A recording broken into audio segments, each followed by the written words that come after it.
Olá pessoal, tudo bem? Sejam todos muito bem-vindos a mais uma aula de resolução de questões aqui do canal.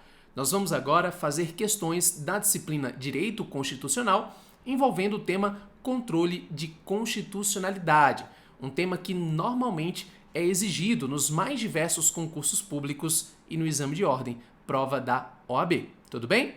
Se você chegou até aqui e ainda não me conhece, eu quero primeiro me apresentar. Meu nome é Marcílio Ferreira, eu sou professor de Direito Constitucional, procurador do Estado, advogado e doutor em Direito e Políticas Públicas. Você me encontra lá no Instagram, no @marciliofé. Marcílio, meu nome, Fé de Ferreira, @marciliofé, e aqui no canal do YouTube com muito conteúdo relacionado ao direito constitucional e aos mais diversos concursos públicos. Então, não perca tempo. Deixe o seu like neste vídeo e se inscreva no canal para receber outros conteúdos, ok?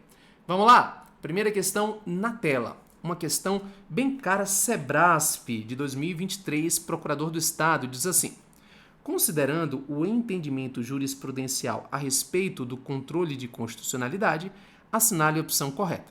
Letra A. O governador do Distrito Federal não possui, por falta de pertinência temática, legitimidade para ajuizar ação direta de inconstitucionalidade contra ato normativo que, editado pela União, verse sobre a remuneração de integrantes de carreiras de órgãos cujos serviços são prestados à população do Distrito Federal. Situação bem específica, bem peculiar enfrentada pelo Supremo, e essa frase está errada, tá? O governador do Distrito Federal possui sim essa legitimidade, porque existe pertinência temática. Vamos a uma pequena explicação aqui. Lá no artigo 103 da Constituição, você encontra os legitimados, que podem deflagrar o controle abstrato de constitucionalidade, o controle concentrado no âmbito do Supremo, né? Nós temos os legitimados indicados nos incisos do artigo 103. Esses legitimados são classificados em duas categorias. Você encontra legitimados que são universais e legitimados especiais. Qual a diferença? O legitimado universal pode propor ação de controle independentemente da comprovação de qualquer pertinência temática. Agora, o legitimado especial não. O legitimado especial, como ele representa um interesse mais específico, ele deve demonstrar a pertinência entre o tema debatido na ADI e a função que ele desempenha. É o caso de um governador de estado, né? O governador do estado, para ajuizar uma ADI perante o Supremo Tribunal Federal, deve demonstrar a pertinência temática. Por quê? Porque senão ele poderia ficar ajuizando, por exemplo, a ADI contra leis de outros estados sem qualquer relação com a sua atuação. Então, não se permite isso.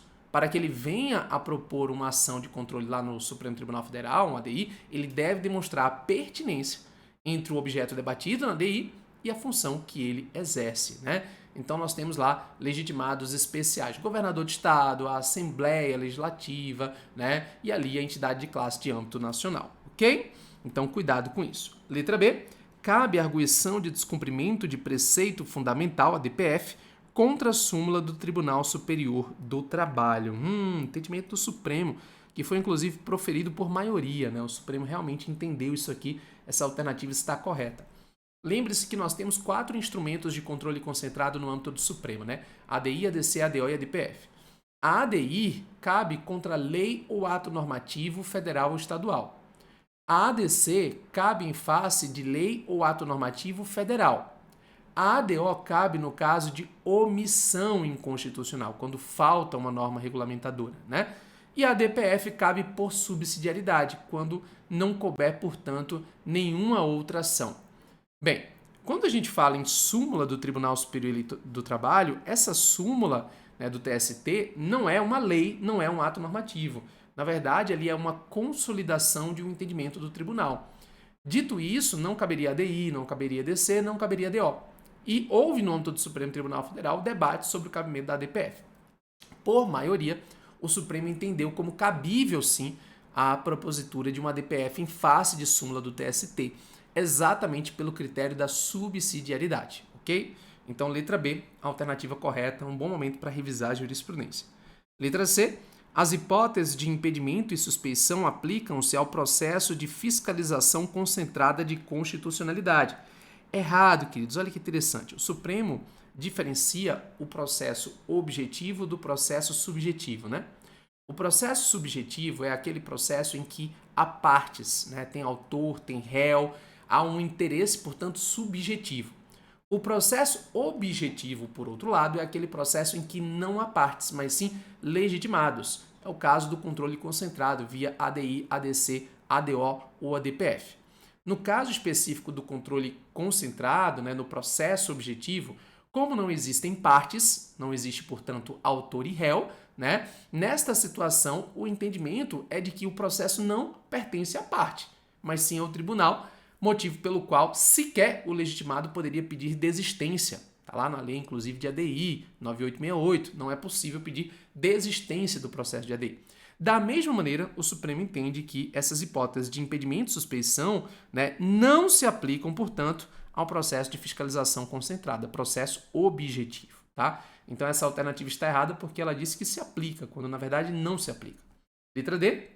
O Estado-membro possui legitimidade para recorrer contra decisões proferidas em sede de controle concentrado de constitucionalidade, desde que a ação tenha sido ajuizada pelo respectivo governador. Também errado, o Supremo tem precedentes de que o legitimado, neste caso, é o governador, então o Estado em si não tem a legitimidade para poder fazer aí a interposição de recurso contra a decisão, e sim a própria autoridade legitimada, que seria o governador. E letra E, o Tribunal de Justiça, ao reconhecer a constitucionalidade de determinada lei estadual, em um caso concreto, deverá respeitar a cláusula de reserva de plenário. Errado. A cláusula de reserva de plenário está no artigo 97 da Constituição. E lembre-se disso.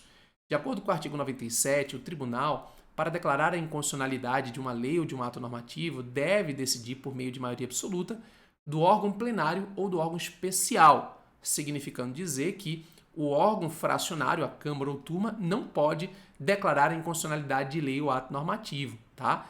Agora, aqui não está falando em inconstitucionalidade, aqui está falando em constitucionalidade. Logo, né, o entendimento no caso de reconhecimento de constitucionalidade é de que não seria necessário, portanto, né, essa observância da cláusula de reserva de plenário. Tá?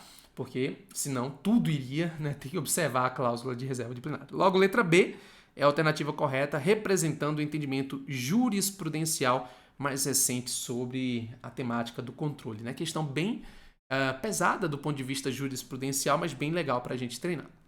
Mais uma questão, 2023, defensor público diz assim: conforme a Constituição Federal de 1988 e a jurisprudência do Supremo Tribunal Federal, na Constituição Estadual, no que se refere à previsão de legitimidade ativa para propor ação de controle concentrado de constitucionalidade junto ao Tribunal de Justiça, deve ser, e aí vem as alternativas. Veja, ele aqui está tratando especificamente do controle de constitucionalidade em nível estadual, tá, gente? Então aqui o fundamento da questão é o artigo 125, parágrafo 2º do texto constitucional. Vale a pena a leitura desse dispositivo. Artigo 125, parágrafo 2º do texto constitucional. Esse dispositivo, queridos, ele diz que cabe ao Estado regular, né, a representação de inconstitucionalidade por violação à Constituição do Estado, vedada a atribuição de legitimidade a um único órgão.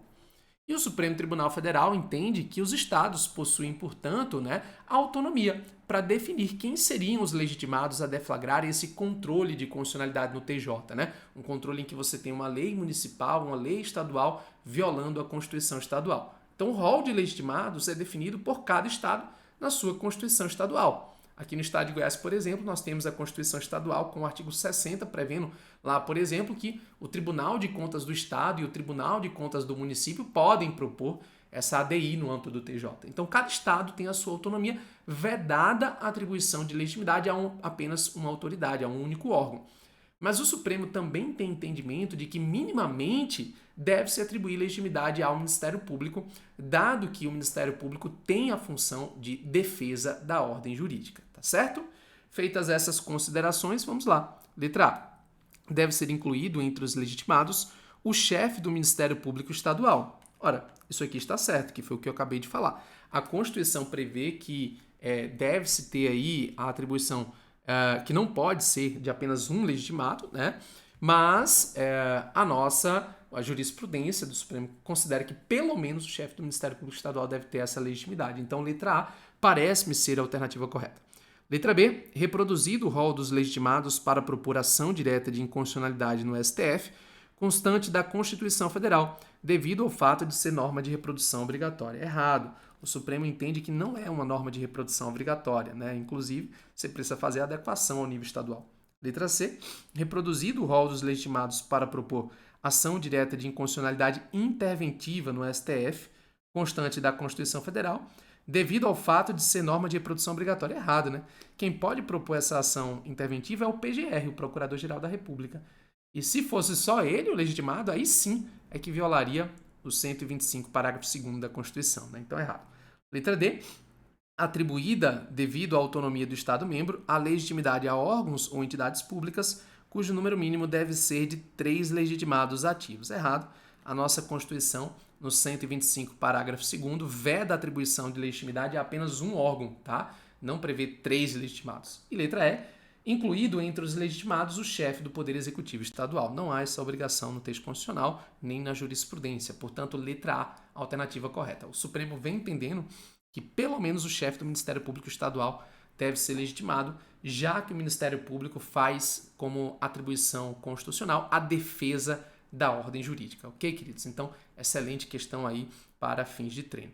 Eu vou colocar agora uma questão que ela é um pouco extensa, então a palavra vai ficar um pouquinho pequena, mas a gente faz aí a leitura com tranquilidade, é só você prestar atenção, tá bom? Olha aí. No que diz respeito ao sistema de controle de constitucionalidade brasileiro, assinale a opção correta, com base na Constituição Federal de 88 e no entendimento do Supremo Tribunal Federal. Então, vamos lá. Letra A.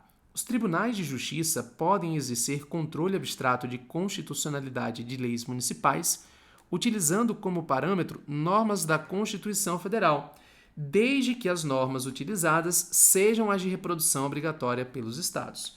Perfeito, isso aqui é entendimento do Supremo Tribunal Federal. Vale destacar que esse entendimento é reiteradamente cobrado nas provas de concursos públicos. Tem muitas questões sobre esse entendimento, né? Só para que você tenha uma noção. A dúvida é o seguinte: o Tribunal de Justiça pode fazer um controle de constitucionalidade de uma lei municipal, né, no âmbito desse controle abstrato, certo? Em face da Constituição Federal, ou seja, o parâmetro de constitucionalidade seria a Constituição Federal. Pode ou não pode? Esse é o cenário. E a resposta é de que pode, desde que se trate de norma de reprodução obrigatória pelos Estados, né? Desde que as normas utilizadas sejam as de reprodução obrigatória pelos Estados. Por quê? Porque se não for de norma de reprodução obrigatória, for norma que só consta lá no âmbito da Constituição Federal, certo é o controle pelo Supremo através da DPF, em face de uma lei municipal, tá certo? Letra B. Os tribunais deverão declarar a inconstitucionalidade de lei ou ato normativo do poder público somente pelo voto de 2/3 de seus membros ou dos membros do respectivo órgão especial. Errado. O artigo 97 da Constituição, que é o artigo utilizado aqui como referência, tá, pessoal? Ele não prevê 2/3 como quórum para a declaração de inconstitucionalidade, mas sim maioria absoluta. Então, letra B, alternativa errada. Letra C. Podem propor ação direta de inconstitucionalidade o presidente da República, o presidente do Senado Federal, presidente da Câmara dos Deputados, os presidentes das Assembleias Legislativas dos Estados e o da Câmara Legislativa do Distrito Federal, os governadores de Estado do Distrito Federal, Procurador-Geral da República, o Conselho Federal da OAB, partido político com representação no Congresso Nacional e confederação sindical ou entidade de classe de âmbito nacional. Errado. Não é o presidente, é a mesa, né? A mesa da Câmara, a mesa do Senado, a mesa da Assembleia. Letra D. A decisão que julgar procedente ou improcedente o pedido de arguição de descumprimento de preceito fundamental é irrecorrível, mas está sujeita à ação rescisória eventualmente proposta por alguém que tenha sido atingido por seu resultado. Errado, né? Não é possível ajuizamento de ação rescisória por uma pessoa que, inclusive, não tem legitimidade, não faz sentido algum. Letra E. Ao declarar a inconstitucionalidade de lei ou ato normativo em processo de arguição de descumprimento de preceito fundamental, tendo em vista razões de segurança ou de excepcional interesse social, o Supremo Tribunal Federal, por maioria absoluta de seus membros, poderá restringir os efeitos daquela declaração ou decidir que ela só tem eficácia a partir do seu trânsito em julgado ou de outro momento que venha a ser fixado. Galera, a alternativa é errada, e é bem interessante essa questão porque ela está cobrando modulação de efeitos temporais. E aí é importante lembrar que quando a gente fala, né, aí em modulação de efeitos temporais, a modulação é permitida, tá, gente? Tanto no âmbito da ADI como no âmbito da DPF. Então, existe previsão para que haja modulação de efeitos temporais lá na Lei 9882, né? A lei que trata especificamente da DPF. Agora, muito cuidado, porque ocorre de 2/3 e não de maioria absoluta, tornando, portanto, a letra E a alternativa correta, tá? Depois confere lá, Lei 9882. Então, letra A, alternativa correta, sendo, portanto, a alternativa a ser marcada. Mais uma.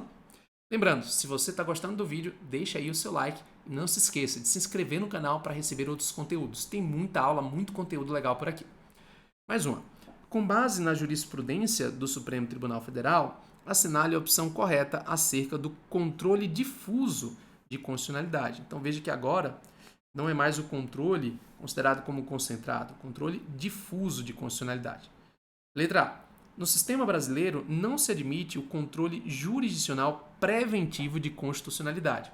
Bem interessante isso. Cuidado. Quando falamos em controle de constitucionalidade, existem algumas formas de se fazer esse controle, né? Então, a gente fala no controle preventivo e no controle repressivo. O controle preventivo acontece quando você tem um controle antes de se tornar a norma, antes de se tornar a lei. Então, por exemplo, quando a CCJ, no âmbito do Congresso Nacional, analisa a constitucionalidade daquele projeto de lei, é um controle preventivo. O controle repressivo, por outro lado, ocorre depois que a lei já ingressou no ordenamento jurídico. Então, deixou de ser projeto, passou a ser lei, agora é um controle repressivo, né? Então, isso é utilizado como referência para fins da identificação de preventivo ou repressivo. E aqui ele está dizendo que não se admite o controle preventivo. De fato, como regra, não se admite o controle jurisdicional preventivo de constitucionalidade. Mas o Supremo Tribunal Federal vem admitindo esse controle preventivo em 2 casos. Tá? A gente tem um controle preventivo quando se trata de um mandado de segurança impetrado por parlamentar visando debater ali um projeto de lei que viola cláusula pétrea ou regras do processo legislativo. Tá? Há uma discussão sobre se no caso de violação à regra do processo legislativo seria realmente preventivo ou seria repressivo, mas enfim, o fato é que existe sim hipótese de controle jurisdicional preventivo excepcional. Não é a regra, é excepcional, mas existe e, portanto, a letra A está errada. Letra B. O Tribunal de Contas pode exercer administrativamente o controle difuso, ocorrendo a transcendência dos efeitos com o afastamento da aplicação da lei para toda a administração pública. Errado. Isso aqui é uma controvérsia do tamanho do mundo, né? Tem ali um precedente do Supremo Tribunal Federal que diz que não se pode declarar a inconstitucionalidade pelo Tribunal de Contas, aí depois passou um tempo, veio medida cautelar, ministro Gilmar, sobre o tema, e a questão até hoje não tem uma tese fixada, pacificando claramente. Mas para fins de prova, de fato, você não tem aí a possibilidade do Tribunal de Contas fazer um controle difuso e ainda mais com esse afastamento da aplicação da lei para toda a administração pública. Não há esse efeito, portanto, vinculante ou erga omnes. Ok, queridos? Letra C. Exige-se ao menos o voto da maioria absoluta dos membros dos tribunais para que uma lei ou ato normativo do poder público possam ser declarados constitucionais. Errado. Essa exigência da maioria absoluta não é para a declaração de constitucionalidade, mas sim para a declaração de inconstitucionalidade. Letra D. A alegação de inconstitucionalidade no controle difuso corresponde ao pedido principal formulado na causa. Cuidado, quando se trata de controle difuso, a inconstitucionalidade nunca será o pedido principal. Ele será um pedido incidental, será causa de pedir. É no controle abstrato, no controle concentrado, em que o pedido é a declaração de inconstitucionalidade. No controle difuso, que é aquele espalhado, feito por qualquer órgão do Poder Judiciário, nós temos a causa de pedir sendo a inconstitucionalidade e o pedido sendo outra coisa. Por isso que é um controle concreto ou difuso. E letra E. Admite-se o controle difuso de constitucionalidade em ação civil pública, desde que a arguição de inconstitucionalidade não se confunda com o pedido principal da causa. Né? Essa é a alternativa correta. De fato, a ação civil pública, que seria uma ação uma ação comum, né? Ou seja, subjetiva, tem partes, não é um caso de uma ADI, ADC, ADO, ADPF, pode ter controle difuso. Agora, desde que a arguição não seja o pedido principal, e sim a causa de pedir. Letra E, portanto, a alternativa correta. Então, lembre-se, no controle difuso, né, esse controle que é espalhado, a inconstitucionalidade é causa de pedir e não pedido. É no controle concentrado ali, né, que nós temos o pedido como sendo a inconstitucionalidade. Mais uma questão, olha aí.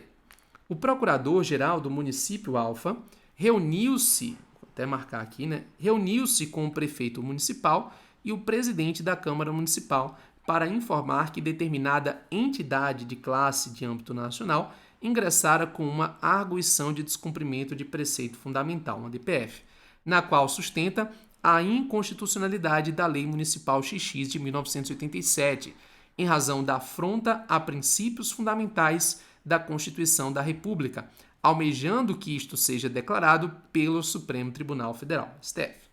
Ao responder às perguntas formuladas, o Procurador-Geral do município informou corretamente que...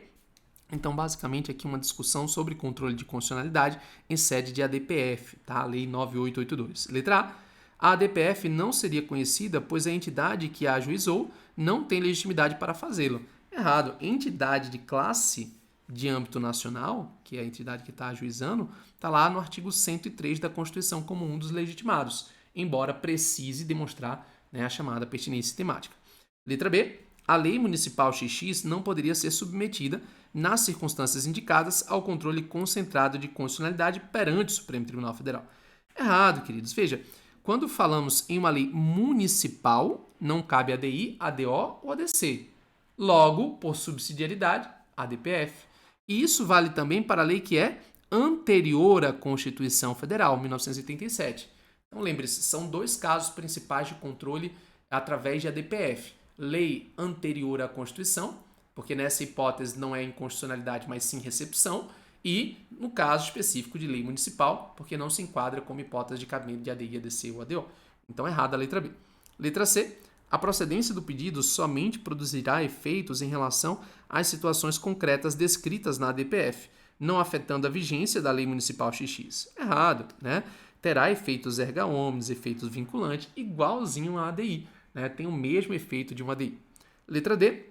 Ainda que o pedido seja julgado procedente com a declaração de inconstitucionalidade da Lei Municipal XX, o Poder Legislativo pode aprovar outra lei de idêntico teor. Perfeito. Lembre-se, muito importante, o efeito vinculante vincula os demais órgãos do Poder Judiciário, mas não vincula o próprio Supremo Tribunal Federal e o Poder Legislativo. Então, nesse sentido, de fato, o Poder Legislativo não estaria vinculado, podendo editar aí um outro ato normativo, mesmo em contrariedade com esse dispositivo. Letra E. A procedência do pedido obstará que o Poder Executivo pratique atos administrativos com base na lei impugnada e que o Poder Legislativo edite outra lei com o mesmo teor.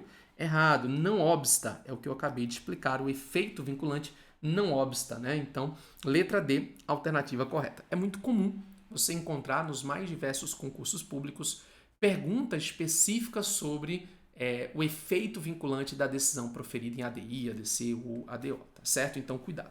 Mais uma questãozinha. À luz do sistema brasileiro de controle de constitucionalidade e da jurisprudência do STF, assinale a opção correta, aquele modelo de questão bem direta, né? Letra A. As hipóteses legais de impedimento e suspeição se aplicam indistintamente aos processos objetivo e subjetivo de fiscalização de constitucionalidade. Errado, já falamos sobre isso. Processo objetivo é o processo de controle via ADI, ADC, ADO, ADPF. Não há partes, motivo pelo qual não é possível requerer desistência, assim como também não se aplicam as regras ou as hipóteses legais de impedimento ou suspeição, tá? Letra B. O amicus curiae admitido em arguição de descumprimento de preceito fundamental, ADPF, tem legitimidade para, no andamento do processo, pleitear a concessão de medida cautelar. Errado. Ele não tem legitimidade para pleitear medida cautelar ou mesmo para recorrer, conforme entendimento também já fixado aí pelo Supremo Tribunal Federal em diversos julgados. Letra C. No julgamento de recurso extraordinário repetitivo com repercussão geral reconhecida, o quórum exigido para a modulação dos efeitos da decisão é de 2/3 dos membros, independentemente de ter havido ou não declaração de inconstitucionalidade da lei ou do ato normativo impugnado, né? Também errado, né? Veja, o Supremo vem reconhecendo a possibilidade de modulação de efeitos temporais em sede de recurso extraordinário, em sede de controle difuso de constitucionalidade, né? Mas se já existe uma declaração de constitucionalidade de lei ou de ato normativo impugnado, né, não se aplica, portanto, essa regra. Letra D. o aditamento à petição inicial de ação direta de inconstitucionalidade, ADI, com pedido de ampliação do objeto da ação é possível, desde que se proceda a nova requisição de manifestações da Advocacia Geral da União e da Procuradoria Geral da República. Veja, estamos falando então em um ajuizamento de uma ADI, tá? E depois da manifestação da AGU e da PGR, seria feito, portanto, um pedido de ampliação, né, do objeto da ação.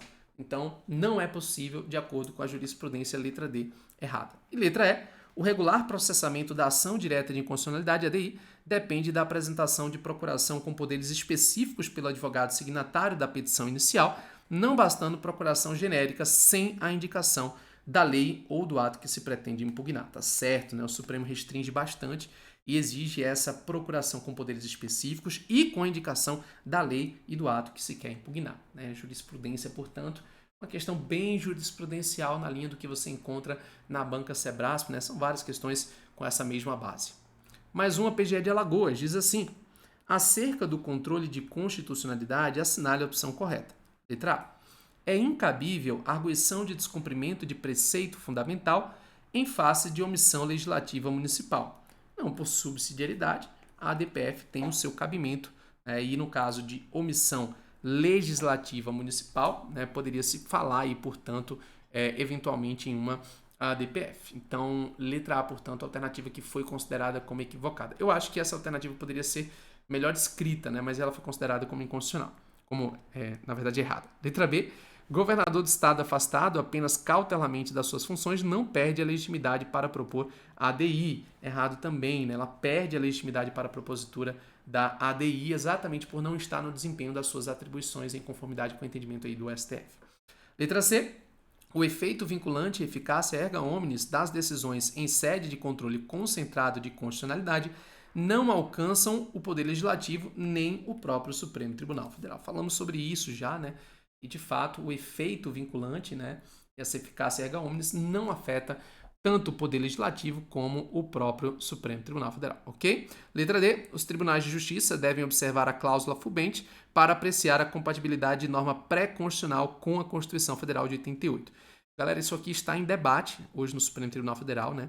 A necessidade de se observar a cláusula de reserva de plenário no âmbito aí de norma pré-constitucional. Ainda não houve decisão especificamente sobre isso de maneira unânime, de maneira uniformizada, na verdade, sobre a temática. Existem alguns precedentes que dispensam. E aí foi com base nesses precedentes que essa alternativa, portanto, foi considerada aí como equivocada, tá? Então, assim, para o momento do concurso, né, temos aí esse equívoco da letra D. Letra E. Leis municipais e normas pré-constitucionais não podem ser objeto de controle concentrado de constitucionalidade no âmbito do STF. Errado, né? O que nós temos lá no âmbito do Supremo, quando se trata de uma lei municipal ou pré-constitucional, é o ajuizamento de uma ADPF, arguição de descumprimento de preceito fundamental. Ok, pessoal? Então, letra C, alternativa correta, sendo, portanto, a alternativa a ser marcada. Entendimento que reiteradamente é cobrado em prova, tem várias questões sobre o mesmo tema, né? Então, isso é bem legal aí de se perceber. Bora para mais uma? Olha aí na tela. Sobre controle de constitucionalidade e de acordo com a jurisprudência dos tribunais superiores, assinale a alternativa correta. Letra A. Normas constitucionais produzidas pelo poder constituinte originário poderão ser objeto de controle difuso ou concentrado de constitucionalidade. Errado, né? Existe entendimento pacífico. A norma do poder constituinte originário não é considerada como inconstitucional, né? Aquela frase tradicional. Não existe inconstitucionalidade de normas constitucionais originárias. Existe, no caso, quando há algum tipo de conflito aparente, é a relativização, através da técnica de ponderação.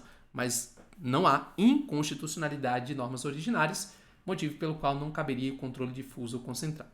Letra B. De acordo com o STF, tratados internacionais que versem sobre direitos humanos, incorporados ao ordenamento brasileiro, adquirem status de lei ordinária e servem de parâmetro de controle de convencionalidade. Errado, galera. Quando se trata de um tratado internacional sobre direitos humanos, ele pode ser uma emenda constitucional, quando aderido na forma do artigo 5º, parágrafo 3º, por 3/5, nas duas casas em 2 turnos, ou ele terá caráter de supralegalidade, né, sendo, portanto, a alternativa errada, a letra B. Letra C, ainda que determinada lei atacada por ADPF tenha sido revogada antes do julgamento pela Corte Suprema, é possível a manutenção da ação em virtude da persistência da utilidade da prestação jurisdicional. De fato, o Supremo vem entendendo por essa possibilidade quando persiste a utilidade da prestação jurisdicional. Letra D, o STF não admite a ADI contra resoluções do TSE que tem um caráter autônomo e inovador. Errado, né? Quando se edita em ato normativo, seria possível desde que autônomo e inovador. E letra E, o parâmetro da Constituição Federal de 88 pode servir de parâmetro de constitucionalidade. Errado, o Supremo tem entendimento pacífico de que o preâmbulo da Constituição Federal não é norma jurídica e não pode ser, portanto, parâmetro de constitucionalidade. Então, letra C, a alternativa correta, representando aí julgado. Ainda que determinada lei atacada por ADPF tenha sido revogada antes do julgamento pela Corte Suprema, é possível a manutenção da ação em virtude da persistência da utilidade da prestação jurisdicional. Ok, queridos? Chegamos a 30 minutos aqui de aula, né? Então, conseguimos abordar bem aí os tópicos principais e eu espero que você tenha gostado. Te convido a deixar o like aqui no vídeo e se inscrever no canal para receber outros conteúdos. Nós temos várias aulas de resolução de questões que eu tenho certeza que vão ajudar você nessa jornada de preparação, ok? É isso, um forte abraço a todos e até a próxima. Valeu, pessoal!